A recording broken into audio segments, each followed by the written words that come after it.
Hello, dear students. Good morning to all. Today is the lecture number 4 for class 9 and chapter is the force and law of motion. तो बेटा आज का lecture बहुत बहुत बहुत important है. Newton's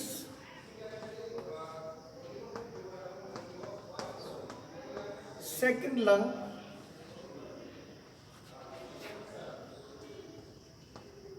of motion. तो बेटा कल इससे लास्ट लेक्चर नंबर 3 बेटा आपको मैंने मोमेंटम बताया था कि मोमेंटम क्या होता है, और साथ में बेटा हमने आपको बताया था कि प्रोपोर्शनल डायरेक्टली प्रोपोर्शनल क्या होता है और इनवर्सली प्रोपोर्शनल क्या होता है. तो बेटा जो न्यूटन्स का सेकंड लॉ है उसने क्या बताया, this law states that rate of change of momentum of a body is directly proportional to the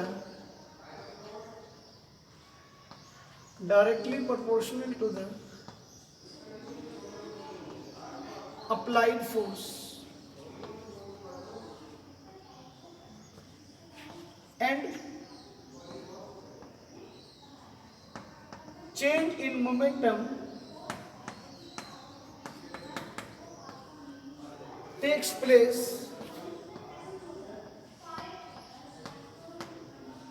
in the direction of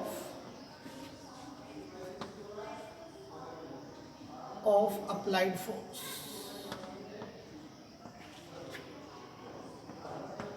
तो इसका मतलब समझिए बेटा क्या होता है कि अगर आप किसी ऑब्जेक्ट का, किसी बॉडी का मोमेंटम चेंज करो, चाहे मोमेंटम आप इंक्रीज करो चाहे मोमेंटम आप डिक्रीज करो, इससे कोई मतलब नहीं है.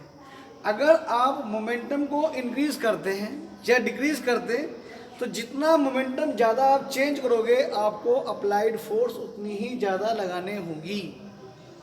आप मोमेंटम को जितना तेज़ी से चेंज करोगे आपको फोर्स भी उतनी ज़्यादा लगाने पड़ेगी. और जो चेंज इन मोमेंटम की डायरेक्शन होगी, जिस डायरेक्शन में आप फोर्स अप्लाई करोगे उसी डायरेक्शन में चेंज इन मोमेंटम होगा. तो देखो अगर हम इसकी बात करते हैं, इसको स्टेटमेंट को आप अगर वर्ड्स उसमें लिखें सिंबॉलिक में, तो force applied force is directly proportional to the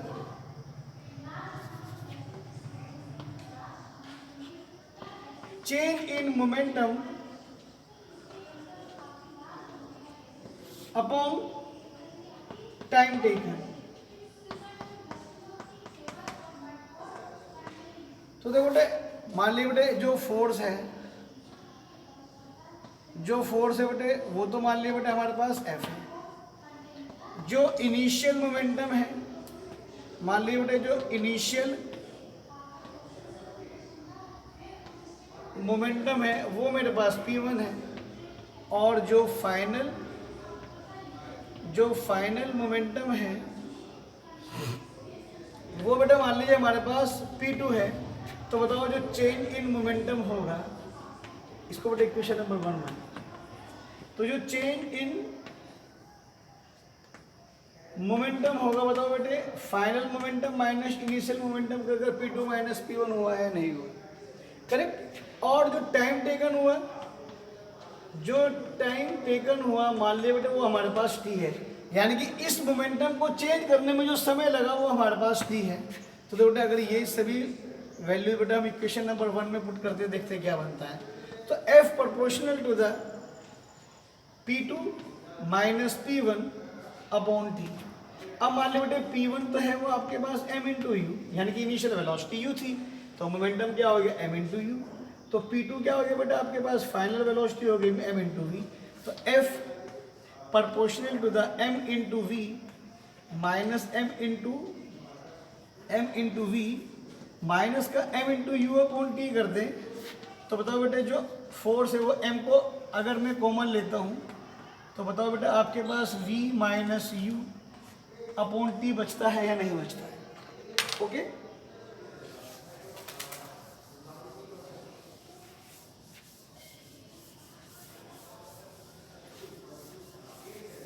अब देखिए बेटा आपका आगे क्या होता है। तो देखो बेटा, एज इक्वेशन नंबर 1 जो कहते हैं बेटे v is equal to u plus a t कहते हैं। तो बताओ बेटे v minus u is equal to हमारे पास ए टी हुआ या नहीं। इस v माइनस यू की वैल्यू बेटा आप यहाँ पर पुट कर दीजिए। तो देखो बेटा f proportional to m a into t बनता है अपॉन टी। इस टी से ये टी कट जाता है। तो बताओ बेटे f proportional to the m into a आया है या नहीं आया। अब बेटे ये प्रॉपर्टी होती है, रूल होता है कि अगर आप प्रोपोर्शनल का सिंबल हटाएंगे तो 100% एक कांस्टेंट साथ में आता है। और वो कांस्टेंट बेटे मान लीजिए बेटे मैं के लिख देता हूँ। तो हमारे पास के क्या है बेटे, के क्या है, एक प्रोपोर्शनल, क्या कहा जाता है इसको, एक प्रोपोर्शनल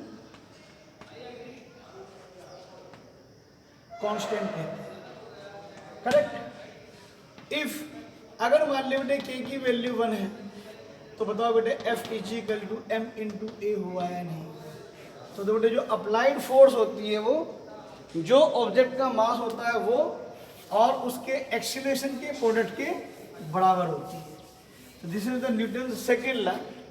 अब बेटे जो एसआई यूनिट होती है, जो एसआई यूनिट होती है वो क्या होती है फोर्स की, वो होती है बेटे न्यूटन। क्या होती है बेटे, न्यूटन। तो बताओ बेटे 1 न्यूटन जो होगा, मास की यूनिट क्या है बेटे केजी, और एक्सेलरेशन की यूनिट क्या है मीटर पर सेकंड स्क्वायर। तो बेटे ये जो यूनिट होती है ये बेटे हुई इन MKS सिस्टम में।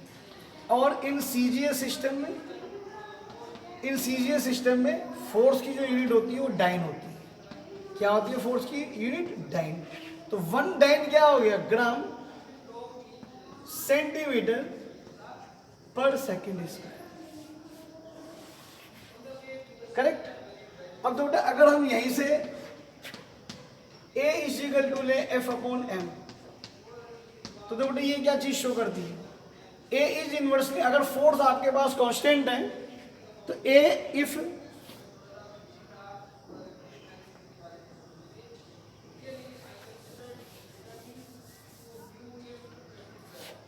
F इज द कांस्टेंट, अगर मेरे पास F कांस्टेंट है तो A is inversely proportional to the M। यानी कि जितना ज्यादा मास होगा सेम फोर्स पर उतना ही एक्सेलरेशन कम हो जाएगा, ठीक है ना। और अगर मेरे पास mass, if M constant, if mass constant, then A proportion to the F, जितनी ज्यादा फोर्स लगाओगे एक्सेलरेशन उतना ही ज्यादा मिलता है।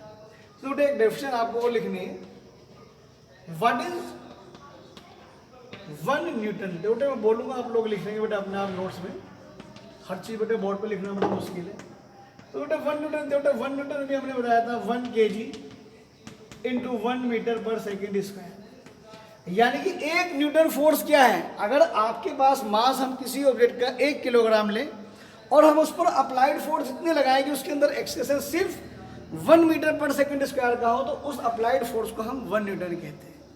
अगर बेटा हम लिखना चाहें तो we can say, we can write if we apply a force of an object of mass 1 kg and acceleration is produced by that force is 1 meter per second square, then that applied force is called 1 Newton। तो ये बेटा आपके पास total हुआ Newton's का second law. अब तो बेटा कुछ बेटा इसकी एप्लीकेशंस भी है, मैं आपको एप्लीकेशन भी आज ही करवा रहा हूँ बेटा आपको। तो what is the application of Newton second law.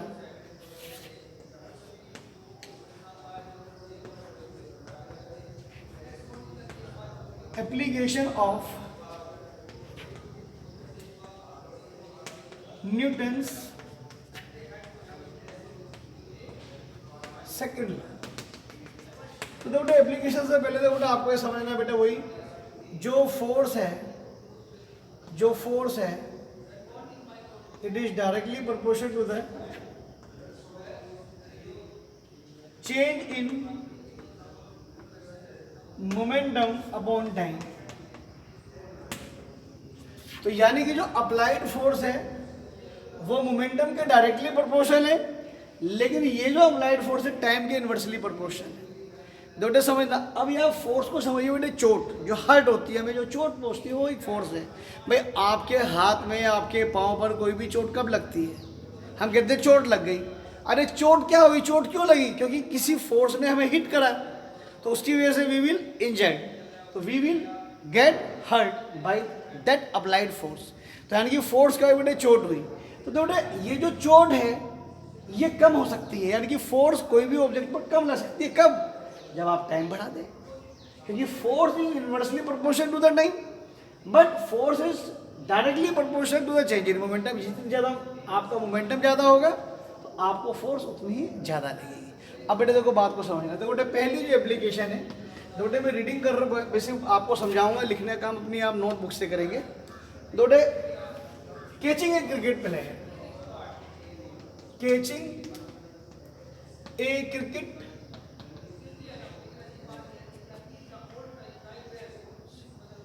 Catching a cricket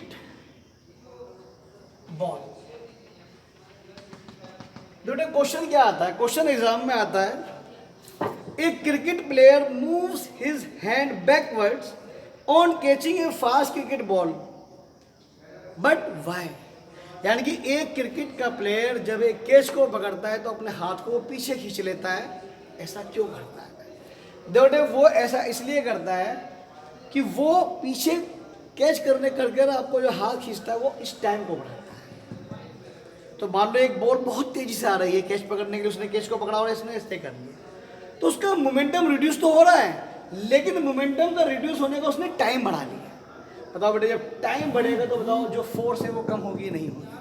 तो जो फोर्स होगी वो कम होगी, तो उसको इंजरी कम होगी और उसके हाथ में चोट नहीं लगेगी। इसीलिए एक क्रिकेट का प्लेयर जो होता है अपने हाथ को पीछे की तरफ खींच लेता है। पीछे की तरफ खींचने से क्या होता है, उसका चेंज इन मोमेंटम के डिक्रीज होने का टाइम घट जाता है। तो मोमेंटम तो डिक्रीज हो ही रहा है, तो फोर्स तो वैसे ही कम हो रही है, लेकिन टाइम भी उसने बढ़ा दिया, तो टाइम बढ़ाने से फोर्स और कम हो गई, तो जो होती है बेटे उसको चोट कम लगती है। This is the first application. और जो सेकंड होती है, the case of A high jumper.